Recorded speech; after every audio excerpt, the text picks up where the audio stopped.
ডানকুনির কালীপুরে মালপাড়ার যারা বাজারি ব্যবসায়ী ছিলেন তাদেরকে একটা নির্দিষ্ট জায়গা করে দেওয়া হয়েছিল এবং তারপর যারা ৯ নম্বর রেলগেট সংলগ্ন এলাকায় বাজি ব্যবসা করেন তারা প্রশ্ন তুলেছিল বা তারা একটা দাবি তুলেছিল যে তাদেরকেও বাজি ব্যবসার জন্য সুনির্দিষ্ট একটা জায়গার ব্যবস্থা করে দিতে হবে এবং সেই দাবি মেনেই স্থানীয় বিধায়ক সাথী খন্দকার এবং স্থানীয় কাউন্সিলর শুভজিৎ গাঙ্গুলি সহ ভাইস চেয়ারম্যান প্রকাশ রাহা তারা একটি নির্দিষ্ট জায়গা করে দিয়েছে মিলন সংঘ মাঠ। আমি সেখানে রয়েছি এবং এখানেই কিন্তু চলেছে। আমরা দেখতে পাচ্ছি আজকে মিলন সংঘ মাঠে স্থানীয় প্রশাসনের পক্ষ থেকে পরিদর্শনে আসা হয়েছে এবং তারা পরিদর্শন করে গোটা বিষয়টি দেখছে কিভাবে কি এই যে বাজার সেই বাজার বসানো যায়। কারণ আমরা দেখেছি এর আগেই কালীপুরে মালপাড়ার যারা ব্যবসায়ী ছিলেন তাদেরকে নিয়ে একটা সুনির্দিষ্ট পরিকল্পনা করে সেখানে বাজি বাজার অলরেডি চালু হয়ে গেছে এবং এর মাত্র কয়েকদিন পরে কালী পুজো, তার আগে মিলন সংঘ মাঠে যারা মূলত এই ৯ নম্বর রেলগেট ৮ নম্বর রেলগেট সংলগ্ন এলাকায় ব্যবসা করতেন তাদের জন্য আরও একটি বাজারের ব্যবস্থা করা হয়েছে এবং সেখানে ভাইস চেয়ারম্যান বা পুলিশের যারা আধিকারিক তারাও গোটা বিষয়টির নজর রাখছে। এসছি যে আপনারা হয়তো জানেন যে ডানকুনি প্রশাসন, পৌরসভা, ডানকুনি থানা বিশেষ করে তারা উদ্যোগ নিয়েছিলেন যে যাতে বাজির যে ব্যবসাটা এখানে হয়, টেম্পোরারি যে ৩-৪ দিন ব্যবসাটা করে, সেই ব্যবসাটা একটা নিরাপত্তার স্বার্থে একটা সিস্টেমে হোক, যাতে করে কোনো রকম যে কোনো রকম দুর্ঘটনা আমরা এড়াতে পারি এবং সুপ্রিম কোর্টের যে নির্দেশ বা আমাদের গ্রিন ট্রাইব্যুনালের যে নির্দেশ, সেই নির্দেশ মোতাবেক পরিবেশ বান্ধব বাজি বিক্রি হোক এবং সেইভাবেই এই দেওয়ালি উৎসবটা পালন করা হোক। সেই হিসেবে গত কয়েকদিনের চেষ্টায় আমরা মৃগালাতে একটা জায়গায় শিফট করেছি, সেখানে বাজি ব্যবসায়ীরা সেখানে করছেন। সেখানে তো সব লোক ধরেনি, সেখানে প্রায় ১৩২-৩৪ জনের মতো সেখানে অ্যাকোমোডেট করা গেছে। তা বাকি যারা আছে, যারা বিশেষ করে আপনার ৮ নম্বর থেকে ৯ নম্বর রেলগেটের মধ্যে দীর্ঘ প্রায় ২৫-৩০ বছর ধরে যারা বাজির ব্যবসাটা করে আসছে, তারাও ব্যবসায়ী, তারাও এই সময়টা একটা দুটো পয়সার জন্য তারা করে, তারা অলরেডি তারা আপনার বাজি কিনেও নিয়েছে, উঠিয়েও নিয়েছে ব্যবসা করবে বলে। এই অবস্থার মধ্যে নির্দেশিকা আছে যে আর কোথাও ওরকম ওপেন জায়গায় অ্যালাউ করা হবে না।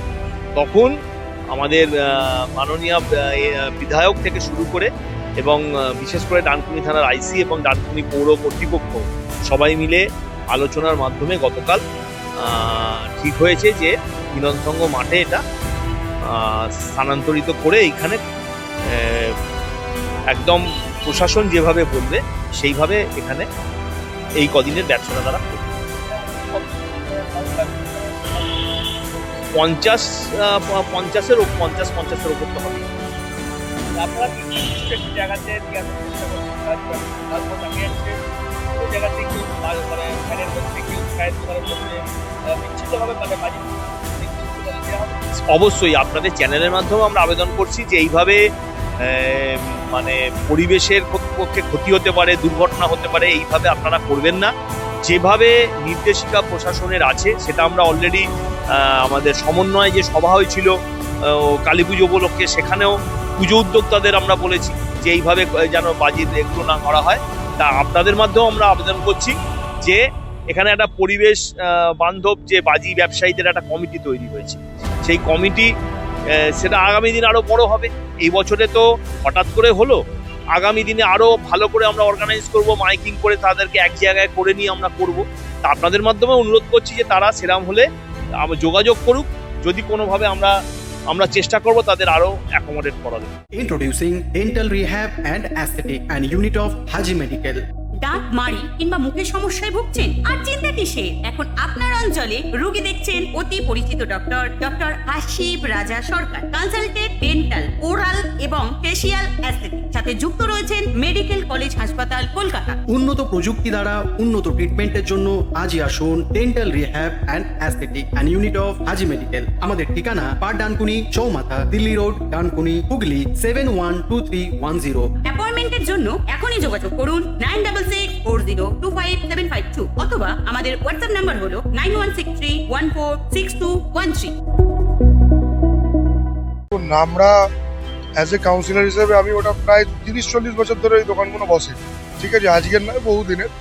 তো সেইগুলো যখন আমাদের তারা আসেন, আমি তাদের বলি যে আমাদের যে সারা বাংলা আতশবাজি উন্নয়ন সমিতি, তার একটা আমরা কমিটি করি এবং ডানকুনি আতশবাজি ব্যবসায়ী সমিতির মাধ্যমে আমরা ডানকুনির প্রশাসনকে ডানকুনি পৌরসভায় পুলিশ প্রশাসন থেকে শুরু করে দমকল এবং ইলেকট্রিক সাপ্লাই অফিস বিভিন্ন জায়গায় আমরা ছুটি করে তাদের একটা বসার জন্য তাদের এই মিলন সংঘ মাঠে প্রশাসন থেকে আমাদের নির্বাচন করেন এবং আজকে থেকে আমরা এখানে সমস্ত পরিকাঠামো তৈরি করে আমরা এখানে বাজির মার্কেট তৈরি করছি। এবারে প্রায় 50 থেকে 60টি দোকান এখানে বসছে এবং দেখুন এরা কেউ 30% সুদে, কেউ 40% সুদে বিশাল ঋণ নিয়ে এরা বাজিগুলো তোলে এবং সেগুলো তারা বিক্রি করে এবং তাদের অল্প পুঁজি, বেশি পুঁজিও না। তাই সব দিক মাথায় রেখে এবং তারা গরিব মানুষ, তাদের পেটে যাতে আঘাত না পড়ে তার জন্য আমরা এই উদ্যোগটা নিয়েছি। এবং এক্ষেত্রে আমাদের ডানকুনির চণ্ডীতলা বিধানসভার বিধায়ক সাথী কন্দনা তিনি দীর্ঘক্ষণ কালকে আলোচনা করে একটা সিদ্ধান্ত করে এবং ডানকুনি পৌরসভার পৌর প্রধান, ভাইস চেয়ারম্যান এবং বিভিন্ন যারা নেতৃত্ব আছেন এবং সিআইসি কল্লোল ব্যানার্জি থেকে শুরু করে বিষ্কান্তি পান, গৌতম দা থেকে শুরু করে সবাই মিলে আমরা এক জায়গায় হয়ে ব্যাপারটা মেটাই।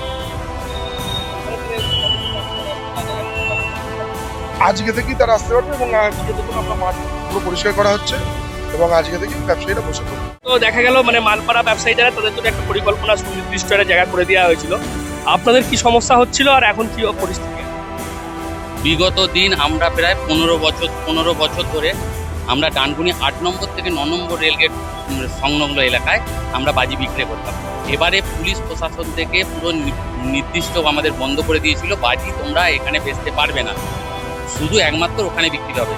তা আমরা প্রায় সপ্তাহখানিক ধরে প্রচুর জনকে বলে চেষ্টা করছিলাম। লাস্টে আমরা আমাদের কাউন্সিলর পাপাইদাকে ধরে পাপাইদার পরিশ্রমের লড়াইতে আমরা প্রচুর উনি চেষ্টা করে 5 দিন ধরে চেষ্টা করে উনি ডানকুনি পৌরসভা, থানা, বিধায়ককে নিয়ে বসে সবাইকে নিয়ে আমাদের একটা অনুমতি দিয়েছে যে তোমরা, থানাও আমাদের অনুমতি দিয়েছে, পৌরসভাও আমাদের অনুমতি দিয়েছে, তোমরা করো, ফায়ার ব্রিগেডও আমাদের অনুমতি দিয়েছে, ইলেকট্রিক অফিসও আমাদের অনুমতি দিয়েছে যে তোমরা এই মিলন সংঘ মাঠে বাজি বেচতে পারো। আজকে আমরা রেডি করছি, এলাকার সমস্ত মানুষকে বলছি আপনারা সবাই মিলন সংঘ মাঠে আসুন বাজি কিনতে। না, কোনো দামের ফারাক হবে না, আর কোনো আওয়াজবাজি আমাদের এখানে বিক্রি হবে না। হ্যাঁ, প্রশাসন যেইভাবে বলছে সেই আইন মেনে সেই পরিস্থিতি সব রকম সেই ব্যবস্থা করে, পৌরসভারও যেরাম বলেছে সেই ব্যবস্থা করে, আমি এই ইউনিয়নের এই মুহূর্তে সেক্রেটারি পদে আমি আছি, আমি সব রকম দিকটা দেখে ভালো বিচার করে প্রশাসনের আইন মেনে আমি এই কাজটাকে পুরো সম্পূর্ণ করব, জানে বিগত দিনে সামনের বছর যেন আমরা আরো ভালো করে এই বাজারটা করতে পারি। তবে এই যে ডানকুনি যে বাজির বাজার, তার বিরুদ্ধে কিন্তু তীব্র আপত্তি জানিয়েছে ডিজে ও বাজি বিরোধী মঞ্চ। তারা যেমনটা বলছে যে পুরসভা কোনো বাজার বসার অনুমতি দিতেই পারে, কিন্তু আর 5টা বাজারের মতো বাজির বাজারের মৌলিক একটা পার্থক্য আছে এবং বাজি উৎপাদন ও ব্যবহার সম্পর্কেও নানান সরকারি নির্দেশ রয়েছে, আদালতের রায় রয়েছে, তা সবই কিন্তু লঙ্ঘিত হতে পারে। জেনেছি যে ডানকুনি পৌরসভা একটা বাজির বাজার বসাচ্ছে, এখানে ডানকুনি এলাকার কিছু মানুষজন তারা বাজি বিক্রি করবেন। ওই পুরসভা কোনো পুরসভা যে কোনো বাজার বসাতেই পারে, কিন্তু বাজি বাজার বসানোর ক্ষেত্রে কিছু নিয়মকানুন, কিছু আইন কানুন আছে, আদালতের রায় আছে, সরকারের নির্দেশিকা আছে, সেগুলো না মেনে বাজি বাজার বসানোটা বেআইনি। আমরা মনে করছি আদালতের যে রায়, যে সুপ্রিম কোর্টের যে নির্দেশিকা, সেই নির্দেশিকা অনুযায়ী বছরে 5টা দিন বাজি পোড়ানো যায় এবং সেটা শুধুমাত্র সবুজ বাজি। বছরের 5টা দিন, একটা কালী পুজো, একটা দেওয়ালি, কালী পুজো এবং দেওয়ালিতে রাত 8টা থেকে 10টা, ছট পুজো সকাল 6টা থেকে রাত 8টা, এবং ইংরেজি বড়দিন ও নববর্ষে রাত 11:55 থেকে 12:30।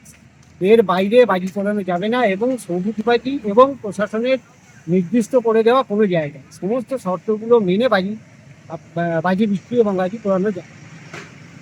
এক্ষেত্রে মজা হচ্ছে, সবুজ বাজির নিয়ম অনুযায়ী সবুজ বাজিতে QR কোড থাকবে, সেই QR কোড যদি স্ক্যান করা হয়, বাজি কোথা থেকে তৈরি হয়েছে, তাতে কী কী উপাদান আছে, এর ডিটেলস থাকবে।